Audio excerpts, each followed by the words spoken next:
everybody. Whoa, wait a minute. Do we have faces?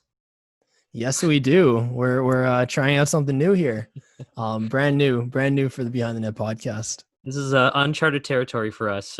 You've never seen our faces before. hmm but so we are doing. As you probably know, the Toronto Raptors were just eliminated in Game 7 by the Boston Celtics from playoffs contention, and we decided to do a post game podcast, just a little mini post game kind of bonus content here. I know we usually cover the games like in our weekly podcast, but I think this would have been a good idea anyways. And I mean, we know how the game unfolded, so unfortunately we can't do more of this for this season for the Raptors. Yeah. But let us know what you think about this whole post-game reaction podcast idea. And let us know about the faces too. This is something where really been wanting to do for the longest time. So if you like this, we'll definitely be doing more of it. And we're still like experimenting with the whole thing. So just let us know. Anyways, into the game. Honestly, what a crazy game. Just to summarize, the Raptors lost 92-87 to the Boston Celtics. The Celtics advanced to the Eastern Conference Finals, where they will match up with the Miami Heat. That'll be quite a series, I will say. And first, what is your initial reaction? Like, honestly, the game ended in maybe just a little over 30 minutes ago? Yeah, pretty much. So remember how I was predicting that it was going to be like a 5 or 6 point game, and I thought the Raptors were going to win by 5 or 6 points? Well, I guess I was right about the points, but not the team that won. Yeah. And I mean, either way, this whole series was so back and forth. Like, this whole series was just so close. Like, going into the series, I knew these teams matched up better than, any team with each other. For the Raptors, at least, other than maybe Miami in the regular season, no other teams really given the Raptors so much of a struggle. And same for the Boston Celtics. Honestly, they match up like so well, right down to their big three. You can say everyone's obviously been arguing Siakam or Tatum. I think let me just get that out of the way here. Tatum is an amazing talent, and I will say he has taken that next step in that argument right now. He has taken a big step ahead of Pascal Siakam. We'll get into Pascal Siakam briefly, but with that out of the way, and then obviously you have Kyle Lowry kind of matching up with Kemba Walker there, and then Fred VanVleet matching up with Jaylen Brown. So the big threes are very close together in terms of skill. And in terms of, level of eliteness. And it was an amazing series. Honestly, I think it'll go down as one of the greatest basketball series of all time. Maybe even if that's a little too much of a stretch. In recent history, for sure. That was an insane series and Toronto-Boston classic, simply put. Well, unless you consider the Game 7s, because that's now the fourth straight time a Toronto, or at least third straight time a Toronto sports team has lost a Game 7 to Boston. Yeah, yep. There you go, Boston fans, Boston sports fans. You do have you just keep increasing, the bullying rights over Toronto fans. But let me ask you, what did you think of the game, and what do you think really held the Toronto Raptors back? I think it's pretty obvious. There's really two things that I don't know why I said three. I guess I'll do three things that really stick out in my mind. First of all, their turnovers. Turnovers were the main story for this game. I can't even know the exact number off the top of my head, but it was like way too many that there shouldn't have been that many turnovers. And they're saying it on the broadcast, the team that has the most turnovers usually doesn't win the game. Or maybe it's not exactly what they said it like that, but usually you shouldn't be turning over the ball that much. And they're making uncharacteristic turnovers from what we've been seeing all year long. Like they were trying to really rush the play. They were really trying to keep up the pace. And I think it backfired on them spectacularly. And of course, like a lot of it had to do with some poor shot selections from beyond the arc. I think that was also a really big thing as well. Like how you cannot win games if it takes almost 2 full quarters to get your second three or something like that. Yeah. It's Oh hard. yeah. It's hard to put into perspective just how frustrating it was to watch them shoot from behind the arc, and just in general.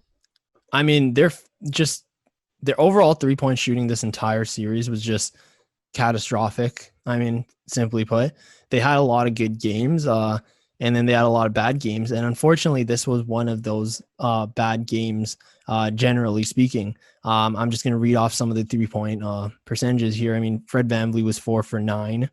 Norman Powell was 1 for 3. Even Kyle Lowry, 1 for 6. And Kyle Lowry is the one who has to make those shots. And when you're shooting 16.7% from the three, that's not really that great. And I mean, we could talk about Kyle Lowry, of course, but when you're going off that, he also fouled out. And I mean, I won't get into the reffing. I actually thought this game had a little more of fair reffing. I mean, other than the missed goaltending call that we saw in the first quarter. I mean, you have to expect more from your guys here. And it honestly, it fell on the Toronto Raptors. Ultimately, their turnovers absolutely killed them, and really, really soft fouls. And especially from Pascal Siakam, who we saw, he took a lot. He turned the ball over a lot. Oh yeah. I mean, 5 turnovers on the game. And I think you were saying the stat was, I believe they scored around, Boston scored around 31 points off turnovers alone. Not good. Something around that number. I can't find the exact stat right now, but I mean, just generally speaking, that should not happen. That should not happen for any team, really. And when you're turning the ball over at that insane number, it's gonna, the game's not gonna go your way. You know what I find the craziest thing, though? Despite of all that, the game was still close. Oh, yeah. Despite that, they had a Kemba Walker playing one of his worst games I've ever seen. Like, I have never seen him miss that many times. And he had so many good looks as well. And all the Celtics had also a bad night from shooting threes. This was a very winnable game for the Raptors. But I think if there's one thing you can characterize this at, this is a blown opportunity. Oh, yeah. I will say this. I mean, Kemba Walker, they did a good job neutralizing him. I mean, he's struggled for the most part this series, especially the last few games, especially game 6. He was pretty much neutralized for the most part. The Toronto Raptors just had to really worry about Tatum and Brown and Smart. I mean, and Smart. Marcus Smart, like we talked about him this week on the podcast in our redraft. He really is one of those players that you can, you need on a championship winning team. And I mean, again, there's controversy around how he plays the game, but I really think he, what he does is really good, and he gets those fouls, and his 3-point shooting has been insane this playoff series. I mean, this game, he struggled a little bit at first, but he started picking up. I mean, just looking here, he was 2 for 3 from he was 2 for 10 from 3, which is not good. But for the most part for the series, he was actually really good. And I know he was the dagger in game 2 for the Raptors. But going back to Siakam, now, what do you think? We asked this on the podcast. What do you think really held him back here, and how do you think the future of his game unfolds? That's really a tough one, because we could easily say, it was just the fact that he didn't get any workouts in during the quarantine. And that would be unfair to point that on that. But when it's been they've been in the bubble for how long? 2 months now? There should have come a point where he should have fully gotten his confidence back, at least get some more of a rhythm to his game. And we didn't really see that. We didn't see any sort of progression towards he's starting to figure these things out. He's starting to play more comfortable. Yeah, he's had some time off, but he's slowly but surely getting his rhythm back. And we didn't see anything like that. It was super frustrating, because Siakam is, I've been saying many times on previous episodes, he's been viewed as the future of this team. And games like this were moments where he could have shown, I'm ready to take over the reins. And tonight he proved that he's not ready to take the reins just yet. And it sucks to see, because I want to see him take the reins. Mm-hmm. As much as I love Kyle Lowry, we talked about in the last podcast how Kyle Lowry is the greatest Raptor of all time. Kyle Lowry is not going to be getting any much younger. What is he, 34? Yeah, his time is almost up. And I know we've talked about, we're hoping that he stays a Raptor for life. But in terms of leading the team, he's doing it at a crazy good rate right now. Mm-hmm. At 34 years old, playing the way he is, it's just insane. But that time is going to run out, and that time is pretty much going to run out probably within the next 2 years. Yep. And it's time for Pascal Siakam to take that next jump. And going back to, I mean, you can't really blame him. Like I said it on this week's podcast, just 2 years ago, he was a bench player, and then he turned into a starter, and then into an all-star, but not just an all-star. Usually when a player makes the jump to an all-star, that's already, pretty high expectations. But he's had to step into, the role of being a number one option, and not just a number one option on a team that already knows how to win and is expecting, the replacement for Kawhi Leonard, who, you really can't find a replacement for a top 5 player like that. Mm-hmm. Exactly. And I think you can't really just bank on Giannis coming and Kawhi coming back or anything like that, like in like a year's time. Those things could definitely happen. That would definitely make a huge boost to the Raptors, but still, it's all a possibility, and there's no guarantees it's going to happen. So Siakam is a sure thing right now. He is going to be on this team for a long time.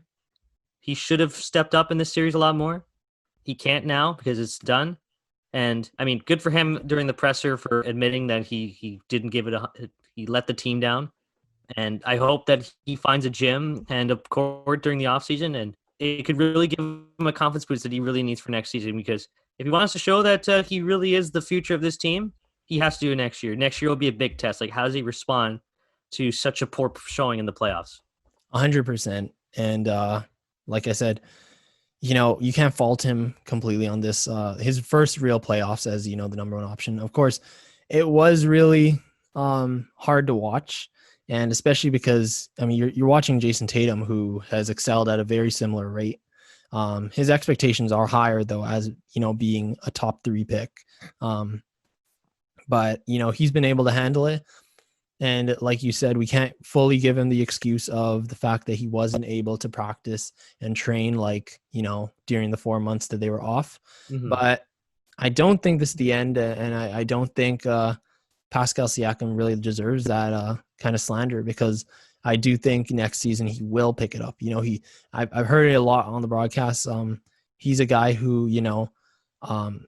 he's a gym rat. He's a guy who wants to get better, and he just needs that opportunity. And who knows, in the bubble, they probably don't have 24/7 access to a gym, individual training facilities like that. They probably have scheduled training times, which also limits the amount of free practice time that they have. Yeah. Mm-hmm. And I think that's definitely a big factor too, because at the end of the day, the Raptors, this was always a tough situation for any team that was in the bubble. And obviously it gets a little bit easier now with less teams and more open to time for schedules for the workouts. But at the end of the day, this is a tough situation to begin with. And kudos to the Raptors for making it as far as they did. Should they have made it past the second round? In some ways, yeah. But at the same time, the Celtics were the better team in a lot of ways. And it's kind of miraculous. It's kind of miraculous when you think about how the series played out, that it even went to a Game 7 to begin with, and that the Game 7 was that close in the end. Mm-hmm. And we're going to close out soon. I just want to ask you, what are some takeaways of the season? I mean, for me, at least, I think I've summarized it well. This is not the end of this Toronto Raptors team. We've said it all season. This was like a wild card season. Like there was no expectations, and they honestly surpassed any expectation that was set. Going into the season after losing Kawhi Leonard, Toronto Raptors fans would have just been happy making the playoffs. And it turned from just making the playoffs into, winning the division, winning the conference, and it turned into going all the way to the finals and winning the whole championship. And the fact that last offseason, they underwent so many changes, and they were able to uphold, that much and go to 7 games against in arguably the toughest playoff series that we've seen in the last, at least recent history. That's a huge step. And this core, I know there are questions. We'll get to that briefly about who might leave, who might stay. But I think the core, as long as the core stays together, this team has a lot of potential still, and they know how to win. I think we know Exactly. that the heart of a champion does not fade. They know how to win, and that's something you can't learn unless you lived it. And they lived it, and they learned it, and they understand it. That's pretty much it right there. The heart of a champion. They know how to win. And I think resilience is the key word, I think, that sums up this season very well, because they could have easily rolled over and bottomed out in the Eastern Conference after losing Kawhi Leonard, but they didn't. Hmm. They were like second in the Eastern Conference, and I don't know how close they were to the Bucks, but they were fairly close. Not no, maybe not very close, but like they did really well in the regular season. Hmm. And obviously in the playoffs, their first sweep in franchise history, they pushed the Celtics to game 7. No matter how you slice it, that was a huge success, because losing Kawhi was a huge setback, and the Raptors could have easily fallen apart, but they Hmm. didn't. So where they go from here, they have to make minor adjustments to the roster. They need to make Hmm. sure that there's Lowry is signed for as long as he's able to contribute. Serge Ibaka needs to stick around. You need to maybe sign Gasol to a short-term deal. But more importantly, you got to help stabilize the bench and get Siakam to a gym. For sure. I was just about to ask you, where do the Raptors go from here? And I'll break that down into questions because you pretty much answered the first question, which was, what do they do in this immediate off season? And like, I think exactly what you said. I think the move is, unfortunately, we all love Marc Gasol, but I think he's the odd man out here. Mm-hmm. I think he's the man who, you will have to let go of. And it's unfortunate because he's a stud defensively, especially. He struggled offensively here in the playoffs, but where he really shines is on the defensive end. I mean, defensive player over the year in the past. And save that money once he walks. And you got to keep Fred VanVleet. He is the point guard of the future, and we all know that. Yep. And especially if Kyle Lowry leaves. But I also think, I mean, you have Kyle Lowry for one more year. I think we'll deal with that like next year. The Raptors should deal with that next year. But Mm-hmm. Lowry, I don't think you should trade him. I think you should want to keep him, even if he transitions into a backup point guard role. I think he's the guy you want to keep at, hopefully, a cheaper price. Let's hope other teams don't come calling. They might as well. I mean, who wouldn't want a Kyle Lowry on their team? Oh, yeah. Yeah, Lowry, VanVleet, and Ibaka. I think Ibaka has shown, especially this playoff series, where he played very well. Today, he actually, I just want to say this super quickly. So he scored 14 points today in just about 20 minutes. Lowry, now I know Lowry didn't have his greatest game today, but he scored 2 more points, which was 16 points in almost double the amount of time. That's not a knock on Lowry, but I think it's more about how efficient Ibaka has been this series. So I think you want to keep him for sure. I think other teams will definitely be calling him, but you want to keep him. Mm-hmm. And then my last question, and then we'll close out this episode, is, where do the Raptors go, in the long term? Is this time for a rebuild, or is this time to, obviously no team wants to just hang in there in the bubble, just making the playoffs or just outside of a playoffs spot. Do they rebuild? What do they look towards? Do they try to contend? I think retooling is the direction the Raptors should be going in this offseason, because at the end of the day, yes, they did push the Celtics to the limit and they almost won, but the Raptors team is getting older. Their sights should be focused on the 2021 offseason for reasons we've obviously covered many, many times. So they should be keeping their roster a little lean, just like what was it, the Heat in 2010 when just before LeBron and Chris Bosh signed with them. You have to do that just because if that's the move, you have to be ready for that move. For sure. So focus on staying competitive, but also keep your eyes set on 2021, because that's obviously the move for Masai to make.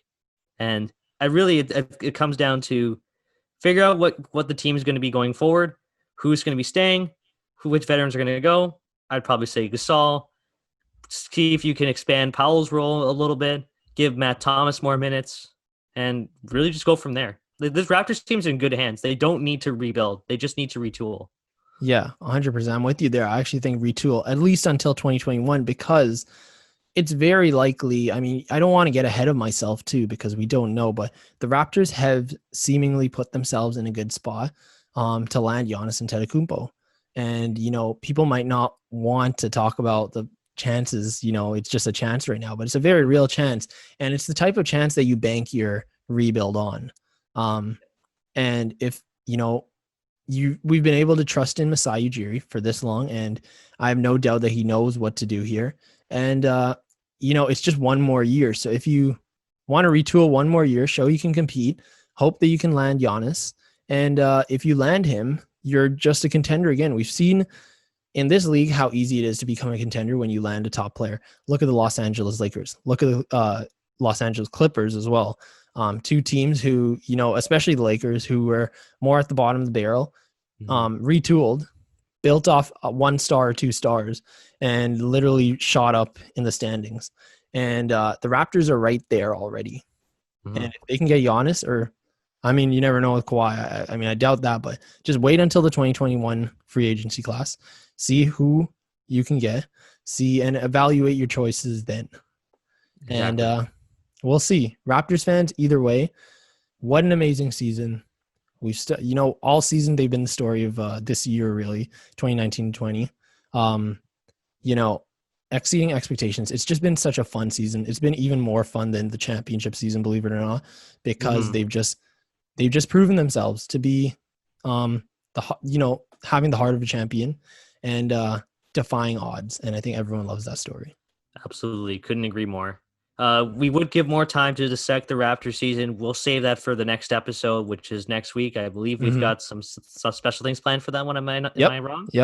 Yep, we do. So stay tuned. Yeah. But let us know what you think about these post-game podcasts. Maybe we could do them for the Blue Jays now that they're kind of the last Toronto team major out of the big 3 sports leagues to Unless you count the it. Bills. You could do your own podcast for that. I don't mind. Well, I'll just be screaming into the abyss for that. Oh, yeah. But let us know what you think. And it's 1 a.m. now here. So we're going to get this out and then tune in for the full episode next week. See you guys.